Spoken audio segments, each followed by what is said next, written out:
Let's talk about Michelle. I know y'all like to call her out of her name. Y'all like to be disrespectful. That's not what we're going to do over here on the Millionaire Morning Show. That's not what we going to do over here on the Millionaire Morning Show. What's up, Mr. Tay?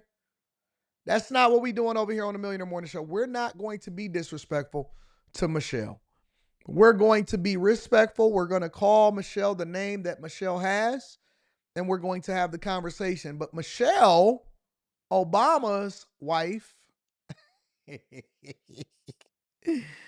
Barack's wife, is choosing to break with tradition, one of the first ones to do it, and deciding that she is not going to attend the inauguration. Make sure y'all hit a like for the algorithm, subscribe to the channel, and turn on your notifications. What the? All right, so that's wrong. All right, give me a second. Let me fix this really quickly. Boop, boop, boop, boop. That can't be right, right? We're not coming to that until the end of the show or towards the end of the show. Let's see if I can get that fixed real quick. Oh, I see why. I see why. All right, so let me see something. How did that work? How did I hit that button? So I hit the wrong button? All right, that's not the button we want. We want that button, right? There we go. All right, so Michelle Obama is choosing to skip out on Inauguration Day. Check it out. Michelle Obama's office confirming to CNN tonight that she will skip Donald Trump's inauguration next Monday without explaining why she's going to be absent at an event that is traditionally attended by both former presidents and their spouses, notable exception from last year. This means the former First Lady will not come face-to-face with the president-elect. This also comes after she missed Jimmy Carter's state funeral here in Washington last. Dude from Fairfax says she didn't attend Carter's funeral either. Is it possible she could be ill and they're being quiet about it? It could be possible, but I doubt it. And the reason that I doubt it is that how do you already determine that you're not going to attend something 7 to 5 days or 5 to 7 days prior to the event itself happening? Let me say that again. How do you know you're going to be sick 5 days from now? In which she had already determined a long time ago that she wasn't going to be attending the inauguration. How do you anticipate your sickness? That's all I'm saying, dude from Fairfax. How can you make that assessment if you don't even know what you're going to feel like 5 days before the inauguration? Last week, where, as you can tell by the seating chart that you're looking at here, had she gone, she would have been sitting next to Trump himself. Former President Obama will attend the inauguration, we are told, and our sources are saying tonight that also so will 3 of the richest men in the world. Tesla CEO Elon Musk, Amazon founder Jeff Bezos, and Meta CEO Mark Zuckerberg will all have prime seating for that ceremony, sitting near Trump's cabinet picks and administration officials. I'd rather sit next to 4, 8, close to $900 billion than to be sitting next to Michelle Obama anyway. I want to bring in my political sources tonight. Democratic Congressman Tom Suozzi of New York and Kevin Madden, a former senior advisor to Mitt Romney. Congressman, what do you make of the former First Lady deciding she's not going to attend the inauguration as people are looking into who was there and who wasn't? Good morning, Keisha. And there's been a lot of outrage over this from some people, but I mean, Trump himself did not attend the inauguration famously last year. Yeah, I mean, she doesn't want to go. I mean, maybe she's enjoying her time that she's spending wherever she is, or maybe she doesn't want to be there. You know, I wouldn't read too much into it. I mean, it's the same as you said in your opening. She didn't go to the Carter funeral either, so I mean, she doesn't want to go. Do you see it as a statement yourself? No. The absence? I don't either. Yeah, I think the congressman's right. I mean, if you talk to Republicans, Democrats, anybody who's had any interactions with Michelle Obama, she does not really love this stuff, the politics. She doesn't love the pomp and circumstance that comes with a lot of the political histories that we have, right? Well, also, a lot of the traditions that we have. So, in addition, she don't respect the United States of America. That's what it is. I mean, let's just call a spade a spade. She does not respect the United States of America and its traditions. Men go back and forth, and men take care of business, and men, they do a certain thing, and they change traditions. They win, they lose, they fight, they destroy each other, they kill each other for land, they draw lines in order to say this is my territory. Women are supposed to operate a little bit differently. Honestly, in my opinion, she's a reflection of what the culture of what black women are inside of the United States of America, and also why they feel validated to do some of the things that they do, because this is just the way that it is. You do realize that the decisions that you make as a leader is a reflection of, or it influences other people that pay attention to you, right? I can't just do certain things a lot of times that I may be inclined to do, or I was raised to do, or what my cultural norms have taught me to do. I've changed the way that I communicate here on the Millionaire Morning Show. I don't curse on this platform. Why? Because I understand that I'm impacting people and I'm trying to make sure that they have a great day. I'm trying to evolve to be a better communicator and a better person. And more importantly, I don't want people to get in trouble when they listening to me on the job. And so I change and I evolve, not change who I am instinctively, but I still maintain a better position, because that is what leadership calls for you to do, is that you have to do things that you don't want to do when you don't want to do it in order to get the best result. To that, the guy being sworn in has, questioned Right. her husband's My wife's birth, not coming either. where he was born. And you know what? It'd be worse, I think, for Michelle Obama, and it probably wouldn't be authentic to herself if she went not wanting to be there, right? Yeah. And then, imagine all, and we know, like, with the cameras all being on her, trying to get all the reactions, if you think about just the roadblock coverage, that every single tiny reaction that came from Relationship with my doctor friend, Dr. React says, dang, Anton, why I got to be a black woman problem? The same reason why I'm held to a higher standard as a black man. If you want to change your cultural norms, you have to do things differently. Let me tell you why, doctor, because this goes beyond politics. Let me tell you why. It's because you as a woman have a higher expectation, because you are a representation of your husband.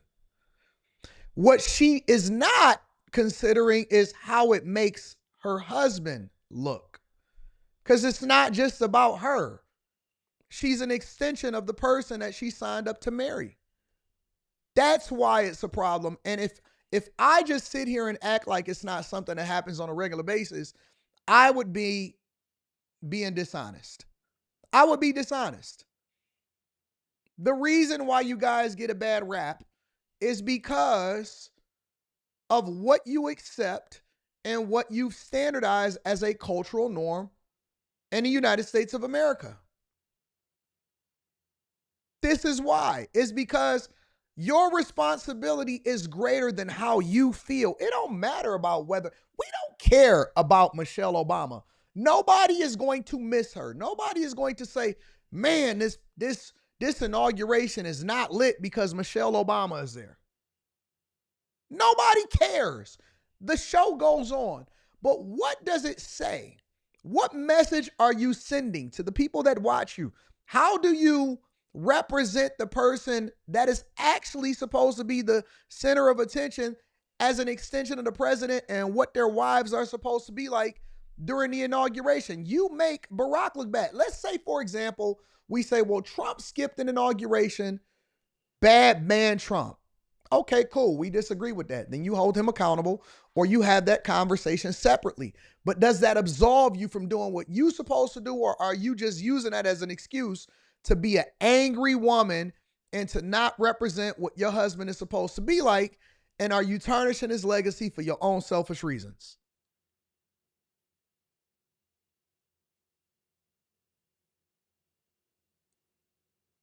Nobody cares about whether she's there. The conversation that we're having is what it represents.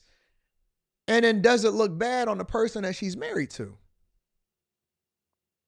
It's not about you. It's not about you at all.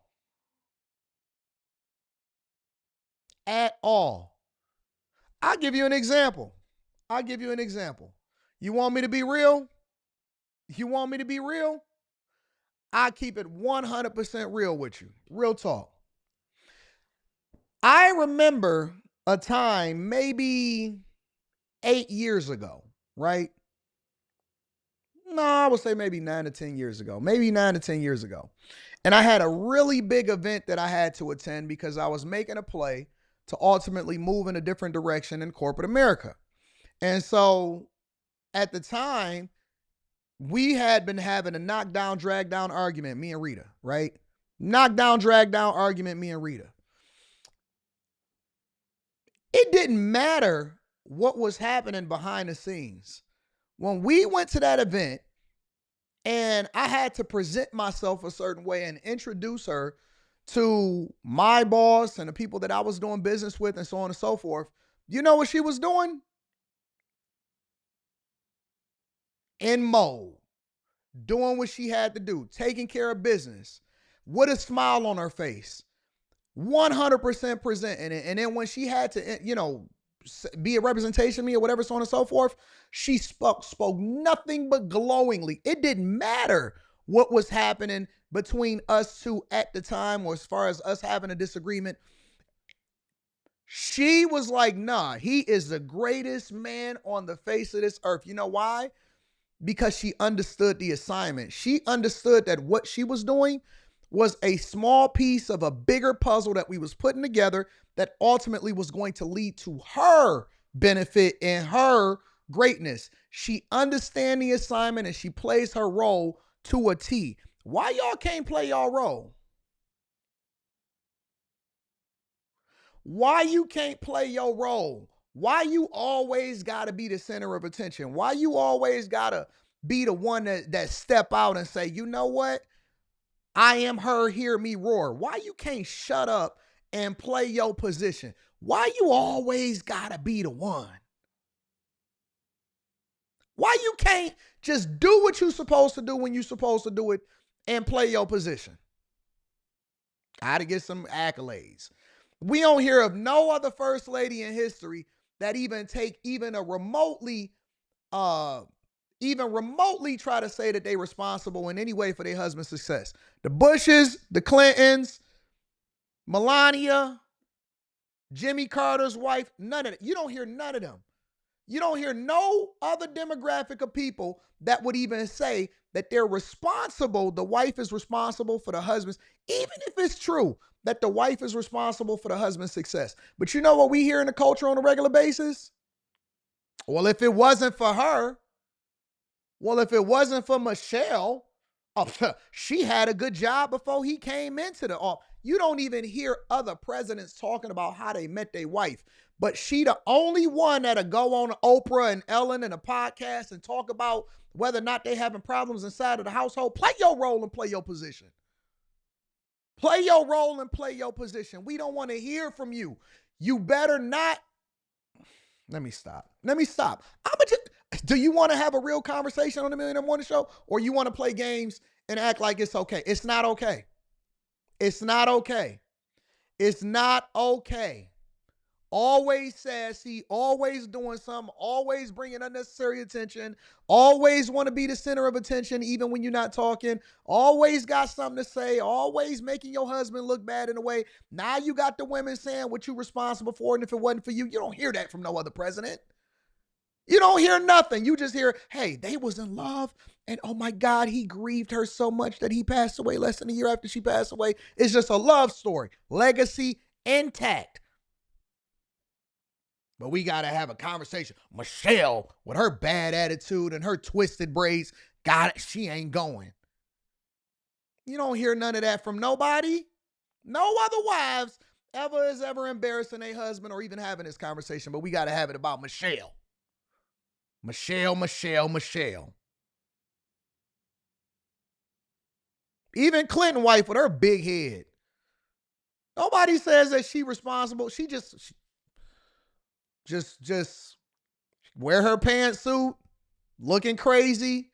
Bill had to make up for getting some head in the White House by trying to give her as president of the United States of America, but nobody ever says that she's responsible for his success. Nobody. Just pantsuiting it up with her bold haircut, and she just there. President Carter's funeral. Yeah, I mean, imagine we're having looking that, at it right here. Yeah. And let me just say that, you're not hearing as much from Democrats this time about a mass number of people not coming. I think it's just a different tone. I mean, he's the president of the United States of America. Are you going? Of course I'm going. I went the first time as well. And why do you think it's important for you to go? You're an elected member of Congress, of course. He's the president of the United States of America. I didn't vote for him, but he's the president.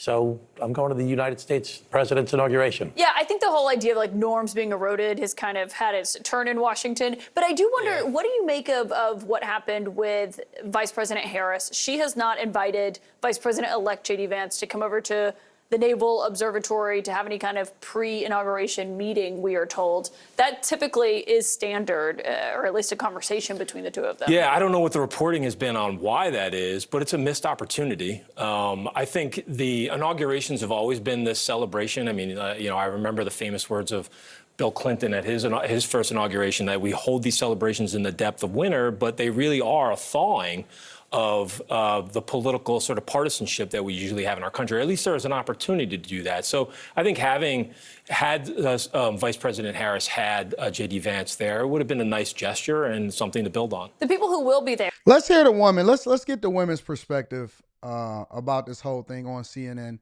about what's going on inside of the White House and whether or not Michelle is impactful and not attending an inauguration. Michelle Obama not going high. She's done. It's an insult to done the with office y'all. of the presidency. It doesn't matter who's the president. This is a tradition that's been around for over 100 years. You shouldn't do this. Tell that to Donald Trump. Yeah. It doesn't matter who Donald Trump. You see that? You see that? It gives permission for y'all. This is why y'all attitudes be so bad and haughty. Talk to the face because the nose ain't listening. What? This is why y'all attitudes be so bad all the time. Because it's bad behavior. It's in what you do. That's what's influencing the culture. Or who isn't. It's the president of the United States. No. He didn't show up. I'm saying he didn't show up at all. I don't. And he was actually. I don't he's like agree a with that former First either. Lady, You like, should always show for the office. 8 years ago. Doesn't matter. Then you should say Donald should have shown. Everybody should show up for funerals and for inaugurations. Period. I don't really care whether she's there all that much. I mean, she can make her travel decisions. I do think this is part of a pattern of these little petty snubs. This is one. Kamala Harris won't invite J.D. Vance's wife and kids over to the Naval Observatory, where she's moving children into. They'd never been in it before. A clear. And that's one of the things when they said, well, Melania Trump turned down an opportunity for, whatever, Joe Biden or whatever. She's already lived inside of the White House. She doesn't need a tour. She's already been there before. And there's no need for her to do another tour with Jill Biden. You understand what I'm saying? This is their second time inside of the White House. This is not their first rodeo. This is not the first go-round. But Kamala Harris, sassy. Michelle Obama, tacky. Always. You know what? Oh, my God. Thank you, Jesus. Thank you, Jesus, that Michelle Obama and Kamala Harris don't get to gallivant around in the White House together, messing up the furniture, changing the culture, because all we need is tacky and sassy inside of the White House, making us look bad with their bad attitudes. And boy, I'm telling you, that would just throw these women into the stratosphere as far as being disrespectful inside of the United States of America. God know what he's doing. God knows what he's doing. Can you imagine the hell that all of these guys will be experiencing inside of their household from women that now reference Kamala Harris and Michelle Obama and they bad attitudes as far as why they don't need to listen to their husbands inside of the White House? Look, I ain't have to listen to you anyway. Could you imagine the type of hell that would break loose as far as our cultural norms inside of the United States of America? It would be hell on earth for every last one of y'all. You could just forget it. You might as well just bend over. Just bend over. It's it. It's over. It's up. It's up from there. God saved us. Saved the culture of the United States of America. Snub. Then when she tweeted out the picture of the Carter funeral, she clearly cropped out Trump out of the picture. I think she this didn't cooperate. That was a picture that the Carter family released. Okay, well, he was behind a pillar, but yes, he was not in the photo. Look, you can blame it on Trump and say, well, he treated Biden terribly, and I agree. I think Biden should have gone to the inaugural, or Trump should have gone to Biden's inaugural. Tell me you getting pegged without telling me you getting pegged. Shout out to Ron Thompson that's watching it with his wife. Ron says, I can't believe you guys let this man talk down on black women, all the fighting and struggling we do to protect our families and the black man. You don't even know how to put a period, a sentence, a capital letter, or a comma inside your sentence. We not work. Listen. Put the fries in the bag, dog. Put the fries in the bag. We didn't ask you. We don't care about what you think. You think that women are listening to you and that they actually agree with you? They don't. They agree with me because they know what masculinity look like. Put the fries in the bag and move along, sir.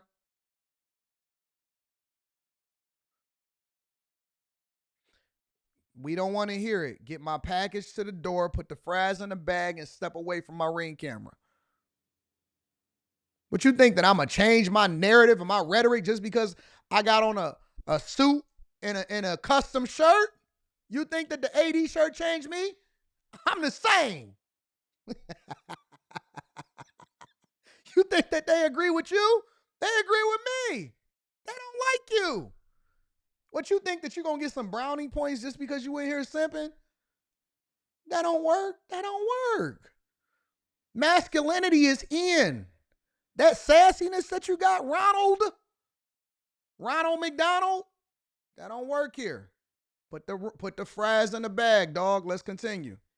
As well, I don't care whether she comes or not, but I do think some of this pettiness is beneath. Can I just on the people's Kamala Harris profile. of it all? Let me just play.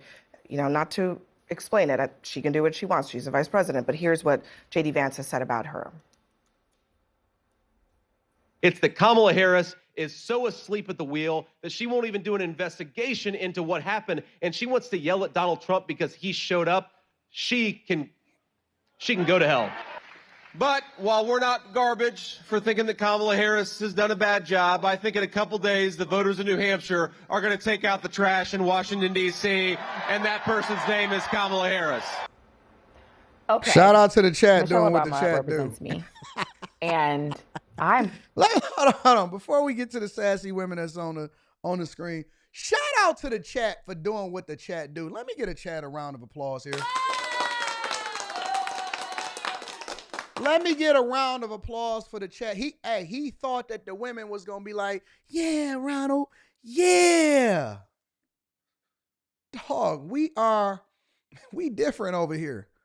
We don't care about what nobody think. My chat don't even like me sometimes, but they gonna rock with me because I say what I meant what I say and I say what I mean. See, the rules of the game is this, Ronald. This is the rules of the game, big dog.